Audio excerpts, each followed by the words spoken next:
Oh, eto mga lodi, oh, nakatikim na ba kayo ng inihaw na kanin? Eto napakaangas ang nilagyan niya ng itlog 'no, sa ibabaw. Ginamitan niya ng ano, ng brush.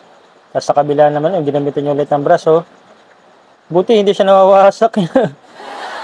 Ayos yun, tapos nilagyan ng chili powder, oh, napakaangas talaga ng chef na 'to, ah. Yung mga talented mga chef dito, eh, oh. Oh.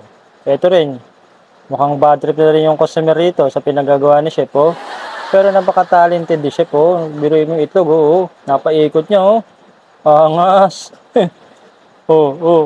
Oo, oo, oo. Yung iba aliw na aliw, eh. Si kuya parang, naku, konti na lang aalis na yan. Uy, oh. Oh, parang galit, eh. Tapos ito naman, oh. Napakaangas ng chef dito, oh. Di makina na yung pangsangag nila, oh. Napakaangas, pati kawali, umiikot, oh. Pati panghalo, oh. Hmm? Yun, oh. Napakaangas, pati paglagay ng mga ingredients, naka-ready na, oh. Sa isang nilalagay, oh. Oo. Ang bilis, no?